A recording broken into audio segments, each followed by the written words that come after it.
Good morning everyone. So today's lecture is based on the mock test of SSC CGL. ठीक है. So here on the screen you can see ये कुछ questions लिखे हुए हैं और ये questions जो हैं गूगल से लिए हुए हैं. सिंपल आप गूगल से ले सकते हैं, कोई बहुत बड़ा इशू नहीं है इसमें, है ना. गूगल पे मिल जाएंगे. बहुत सारे एडवर्टाइजमेंट आते रहते हैं बीच बीच में, तो नो इश्यूज़, वो आप देख लीजिएगा. राइट. वन बाय वन हम लोग आज कुछ क्वेश्चन सॉल्व करेंगे. कैसे क्वेश्चंस आते हैं, ये आए हुए क्वेश्चंस हैं. एक्चुअली मॉक टेस्ट इसलिए बोला जा रहा है क्योंकि आपके लिए तो ये एक मॉक टेस्ट ही है. आपको क्वेश्चंस कैसे अटैम्प्ट करने हैं दैट यू विल सी. ठीक है, वो आप अपने हिसाब से कर लीजिएगा कि मतलब मॉक टेस्ट आप साथ में साथ सॉल्व करते जा रहे हैं तो that will be easy for you. ठीक है.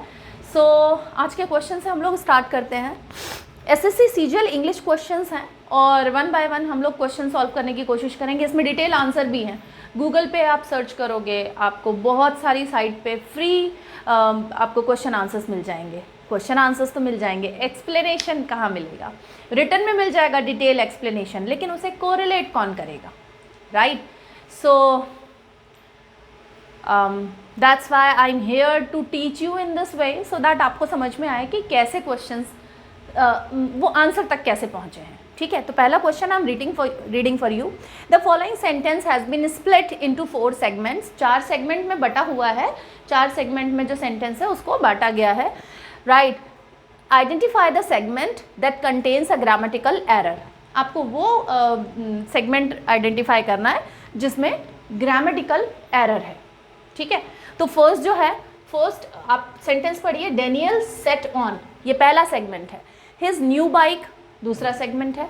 एंड वेंट अफार तीसरा सेगमेंट है. A ride this is fourth segment. तो ये 4 सेगमेंट हैं और आपके पास में 4 ऑप्शन दिए हुए हैं. तो अब आपको देखना है कि कौन सा ऑप्शन सही होगा. ऑप्शन देखिए. A ride, his new bike, and went afar, Daniel set on. तो ये 4 ऑप्शन हैं. राइट.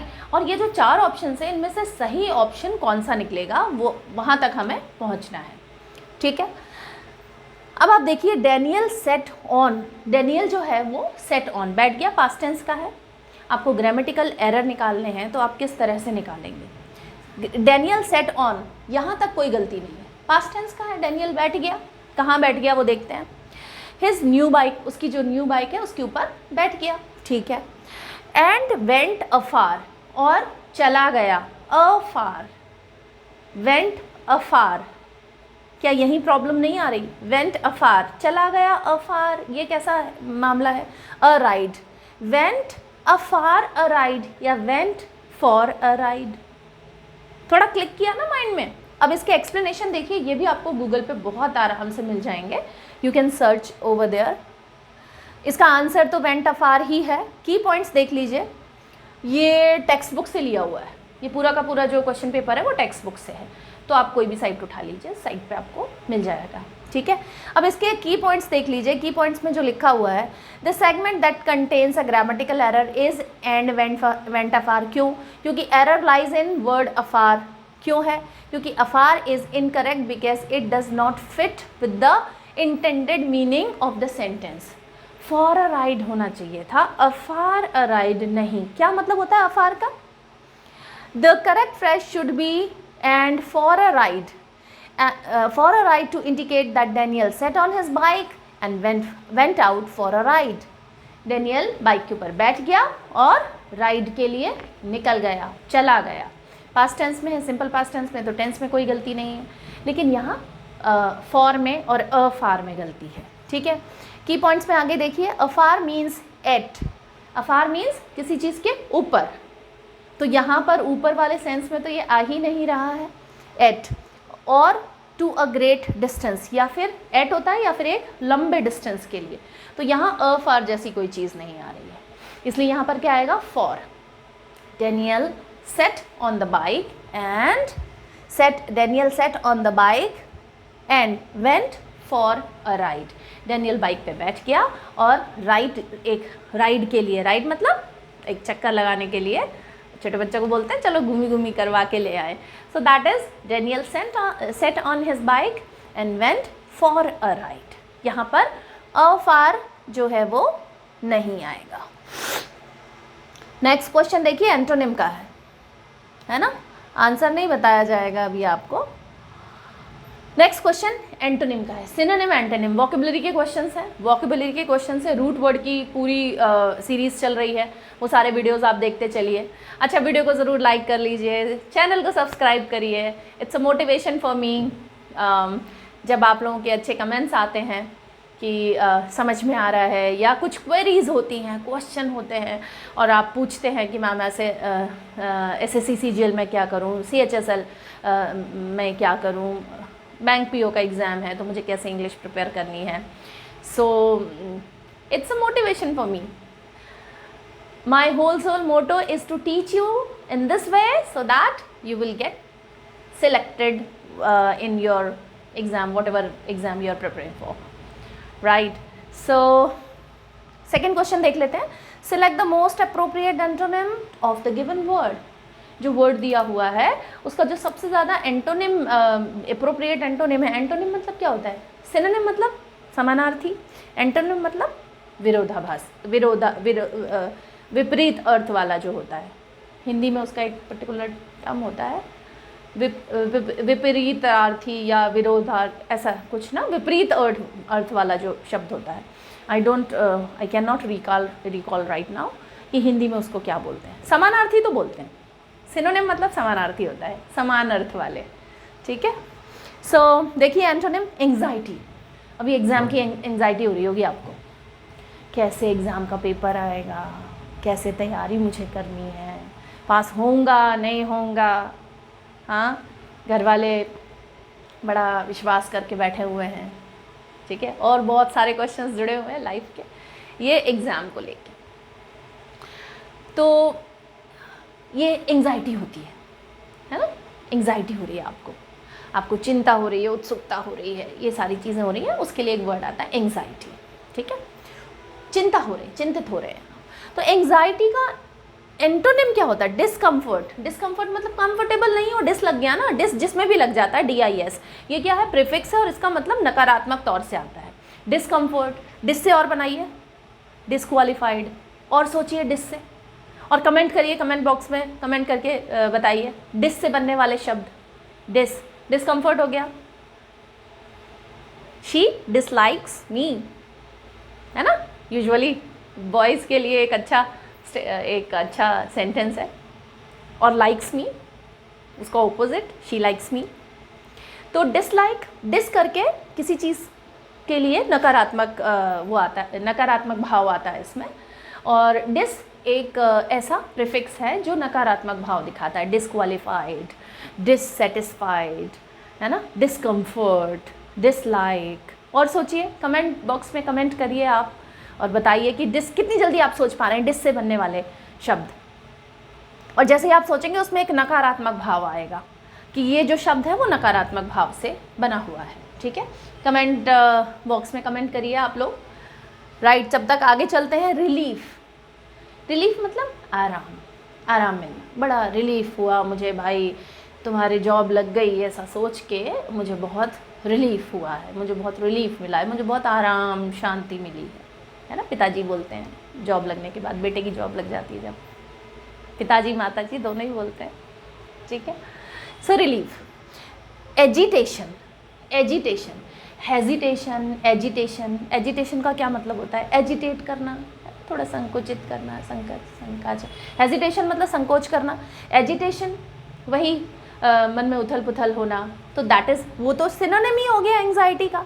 और स्ट्रेस, स्ट्रेस तो आप सब जानते हैं, अरे भाई स्ट्रेस मत लेना, हो जाएगा एग्ज़ाम, अरे भाई स्ट्रेस मत लेना, सिर्फ पढ़ाई पे ध्यान दो।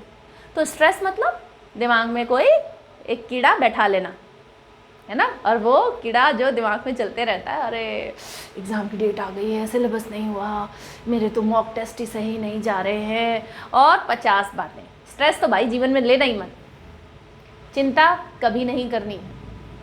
तो क्या करना है? सिर्फ अपनी तैयारी पर ध्यान देना है। गीता में लिखा है, कर्मण्येवाधिकारस्ते मां फलेषु कदाचन मां कर्मफल हेतुर्भुर्मा ते संगेत सकर्मणि। कर्म करो और फल की इच्छा मत करो। यहाँ पर एक संदेश बनता है कि कर्म करो मतलब आपके जो कर्म हैं आप उन पर फोकस करो, आप अपने कर्मों पर ध्यान दो। आज आपने कितनी पढ़ाई की, क्या आपने अपना टारगेट पूरा किया, क्या मतलब उस टारगेट में कहीं कोई कमी तो नहीं रह गई है, इन सब चीज़ों पर आप ध्यान दीजिए। तो बेसिकली आप अपने कर्मों पर ध्यान दे रहे हैं बजाय कि फल की इच्छा कर, अरे मैं तो देखो सब इंस्पेक्टर बन जाऊंगा, मेरा फिर ऐसे हो जाएगा, मैं तो सीधे डिप्टी कलेक्टर बन जाऊंगा, हाँ बैंक पीओ का मेरा हो जाएगा सिलेक्शन। वो आप फल की चिंता ऊपर वाले पे छोड़ दीजिए, वो है देखने वाला। आपका काम है, आपके जो हाथ में है वो है कर्म करना। आप अपना कर्म करिए। Look, I am making these videos only thinking कि मुझे मेरा काम करना है, कितने लाइक्स मिलेंगे, कितने सब्सक्राइबर्स बढ़ेंगे, I don't think, never, I don't think. Only I convey my knowledge to you, I pass my knowledge to you, that's it। कितना प्रोग्रेस हो रही है वो ऊपर वाला का काम है, वो मेरा काम नहीं है। मेरा काम क्या है? मेरा काम है अपना काम करना, ईमानदारी से, अच्छे से, बढ़िया से अपना काम करना। तो वही आपका भी मोटो होना चाहिए, आपका भी तरीका होना चाहिए कि आप अपना काम करें, पढ़ाई पर ध्यान दें, बाकी तो वो ऊपर वाला बैठा है, ठीक है। तो स्ट्रेस तो लेना नहीं है ज़िंदगी में। अब एक ही शब्द रह जाता है, वो है रिलीफ, जो आराम को दिखाता है। तो एंग्जाइटी का ऑपोजिट क्या होगा? रिलीफ। की पॉइंट्स देखिए, इन्होंने ठीक किया है, वैसे तो की पॉइंट्स लिखे हुए हैं, पर होता क्या है कि बच्चों को की पॉइंट्स ही समझ नहीं आते। सबसे बड़ा कारण, हिंदी मीडियम वाले बच्चे जो होते हैं उन्हें इंग्लिश के वर्ड्स पहले ही समझने में दिक्कत होती है। दूसरी चीज़, की पॉइंट्स आप दे तो देते हो, लेकिन कई बार वो कन्फ्यूजिंग हो जाते हैं, तो आपके लिए उनका एक्सप्लेनेशन होना ज़रूरी है। That's why I am here to explain you the things, ठीक है। सो रिलीफ इसका आंसर है। और किस तरह से, देखिएगा एक बारी। वर्ड्स विद ऑपोजिट मीनिंग जो अभी बताया था, जैसे कि एंग्जाइटी का मतलब होता है फियर, ड्रेड, अनईजी, डर लगना, घबराहट होना, अनईजी फील होना, है ना, क्या होगा क्या नहीं होगा, मतलब टेंशन लेना, ठीक है। और रिलीफ मतलब होता है आराम, बिल्कुल आराम से, खुशनुमा चीज़ें हो जाना। तो ऑपोजिट हैं रिलीफ और एंग्जाइटी, ठीक है। नेक्स्ट क्वेश्चन आप लोग देख लीजिए, ये रीअरेंज करने वाला क्वेश्चन है और इट इज़ गुड। इसका आंसर नहीं दिखाया जाएगा आपको अभी, है ना, थोड़ा सा आंसर हाइड कर देते हैं, ये हाइड हो गया, ठीक है। Rearrange the parts of the sentence in correct order. ये सेंटेंस के पार्ट्स हैं, इनको करेक्ट ऑर्डर में करना है। पहला है इन दिसंबर 2018, बहुत बढ़िया क्वेश्चन होता है और इसमें पूरे नंबर मिलते हैं, पूरे नंबर मिलते हैं। बस आपको समझ में आना चाहिए कि आपको कैसे उसका सीक्वेंस करना है। देखिए अभी बनाते हैं इसे। इन दिसंबर 2018, ठीक है। उसके बाद में PQRS लिखा हुआ है। P है caused a landslide that an eruption of the volcano Anak Krakatau triggered a tsunami in Sunda Strait, Indonesia में है ये, and killed more than 400 people। तो अब बहुत आसान ये होते हैं, आप ध्यान से सुनिएगा ज़रा सभी लोग, ठीक है। अगर आपने बहुत स्पीड में चला रखा है वीडियो तो उसको थोड़ा सा उसकी जो स्पीड है वो कम करिए और ध्यान से सुनिए इसको। It is really very important to understand कि कैसे हम इस सवाल को सॉल्व करेंगे, ठीक है। तो इन दिसंबर 2018 यहाँ से आपको स्टार्ट करना है। अब स्टार्ट जब करते हैं तो यूजुअली एक फ्रेज आ सकता है, जैसे इन शुरुआत में दिया इन दिसंबर 2018, शुरुआत का एक फ्रेज आ सकता है, लेकिन अब आएगा सब्जेक्ट, फिर आएगी वर्ब और अब इसमें सीक्वेंस ध्यान देना है, किस सीक्वेंस में काम चलेगा उस सीक्वेंस पे ध्यान दीजिए और सब्जेक्ट और वर्ब से स्टार्ट कर दीजिए। कैसे ढूंढिए? कॉज्ड, अब ये caused in December 2018 caused a landslide. अब कॉज्ड मतलब किसी कारण से तो हुआ होगा, कारण तो अभी आया ही नहीं, इसको एलिमिनेट कर दीजिए, नहीं आएगा ये, ठीक है, ये नहीं आएगा। An eruption of the volcano Anak in 2018 an eruption of the volcano Anak Krakatau in December 2018 triggered a tsunami. अब in December 2018 an eruption, volcanic eruption हो गया है ना, वो जो ज्वालामुखी फूटता है तो इरप्शन बोलते हैं उसे, ठीक है। So in December 2018 an eruption of the volcano Anak Krakatau triggered. An eruption of the volcano ये एक सब्जेक्ट की तरह हो गया है, एक इरप्शन हुआ, ट्रिगर्ड वर्ब है यहाँ, उसने ट्रिगर किया। क्या ट्रिगर किया? ट्रिगर अ सुनामी इन सुंडा स्ट्रेट, इंडोनेशिया में है, and killed more than 400 people. तो ये ऐसे बनेगा, in December 2018 an eruption of the volcanic Anak Krakatau caused a landslide, ये क्यों? then caused a landslide that triggered a tsunami and killed more than 400 people। तो बनेगा QPRS। आंसर देख लेते हैं इसका। बिल्कुल QPRS है इसका आंसर, और उसी तरह से हम इसे समझेंगे। अब ये एक क्वेश्चन है, इस क्वेश्चन को देखिए आप। The following sentence has been split in 4 segments. Identify the segment that contains grammatical error है। अब grammatical error आप लोग ढूंढेंगे और ढूंढ के कमेंट सेक्शन में कमेंट करके बताएंगे कि क्या वो ग्रामेटिकल एरर आपने सही ढूंढा है या नहीं। चलिए कमेंट करते हैं, कमेंट करिए आप, ठीक है। तो फर्स्ट क्या है? The manager said, could you please confirm me whether you have received all the items that you had order. देखिएगा, the manager said could you please confirm me. अब ये वेदर लगा हुआ है, इफ़ या वेदर, इसी से समझ लीजिए कि क्वेश्चन है। क्वेश्चन है तो सेड क्यों आएगा? हाँ, ये सेड क्यों आएगा फिर? यहाँ आस्क आना चाहिए। The manager ask could you please confirm me whether you have received all the items that you had ordered. Have received all the items, अच्छा, whether you have received all the items. अब इस have में आप हो गए होंगे confuse, क्योंकि have तो नहीं आएगा भाई, पास्ट में लिखा हुआ सेंटेंस है तो पास्ट में ही वहाँ हैड होना चाहिए। ध्यान से पढ़िए उस सेंटेंस को, ध्यान से पढ़िए यहाँ पर। अच्छा, और देख लेते हैं। द मैनेजर सेड, वैसे सेड हो सकता है, ज़रूरी नहीं कि आस्क ही हो, क्योंकि कुड यू प्लीज से स्टार्ट हुआ है तो सेड हो सकता है। नो इश्यूज़, सेड यहाँ पे हो सकता है, ठीक है। यहाँ सेड का सेड आंसर ये हो सकता है कि could you please said, please, could you please confirm me whether you, wait a minute, could you please confirm me whether you received all the items that you had ordered। wait, क्या हुआ है ये, क्या problem हो गई है? हाँ, फिर से देखते हैं इसे। The following sentence has been split into 4 segment, identify the segment that contains a grammatical error. The manager said could you please तक तो ठीक है। Confirm me, could you please confirm me whether you, could you please confirm me whether you, यहाँ problem होगी क्या? Could you please confirm me whether you, देखते हैं। Have received all the items, have received all the items that you had ordered, यहाँ तो problem नहीं है, क्योंकि have received all the items whether, एक minute,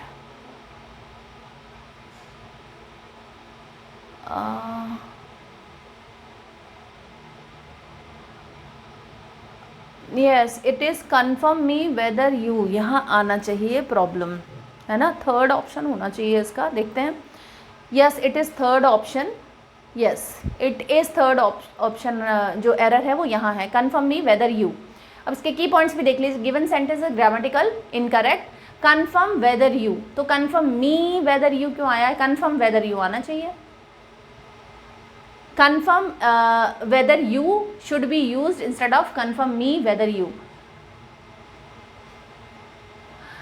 The manager said could you please confirm whether you, यहाँ पर confirm me नहीं आना चाहिए था। could you please confirm, could you please confirm me नहीं आना चाहिए, क्योंकि confirm me फ्रेज ही नहीं है ना। He has confirm me, confirm कर रहा है मतलब वो किसी को कर ही रहा है, जिसको भी कर रहा है उसको कन्फर्म कर रहा है, तो वहाँ पे मी या हर या हिज इस तरह की चीज़ें यूज़ नहीं करते हैं, वहाँ सीधे कन्फर्म आ जाता है, इसीलिए यहाँ पर प्रॉब्लम है। कन्फर्म वेदर यू, ठीक है। The pronoun me can not be the direct object of verb confirm and hence it must be removed, thus the correct answer is option 3। ये जो मी होता है ना, मी एक प्रोनाउन है जैसे हर, हिज, तो मी जो है वो डायरेक्ट ऑब्जेक्ट नहीं होता, इसीलिए वहाँ पे कन्फर्म मी नहीं आता। Confirm weather you have received all the things, कहीं पर भी आपको कन्फर्म मी अगर दिखा है तो ग्रामेटिकल एरर है, वहाँ कन्फर्म मी आता ही नहीं है, ठीक है, और या बाकी सारे इसके पार्ट्स जो सही हैं। द मैनेजर सेड भी ठीक है, क्योंकि सेड आ जाता है, जो क्वेश्चन रहता है क्वेश्चन में आज की जगह सेड भी यूज़ किया जा सकता है, वो ग्रामेटिकली इनकरेक्ट नहीं मानते, ठीक है। लेकिन कन्फर्म मी जो है वो इनकरेक्ट पार्ट है। एक क्वेश्चन और देखते हैं, ये पैसिव वॉइस है। Select the incorrect passive voice in the given sentence. He wrote a letter in words form to his friend. He wrote a letter in words from to his friend. A words in letter form had been written by him to his friend.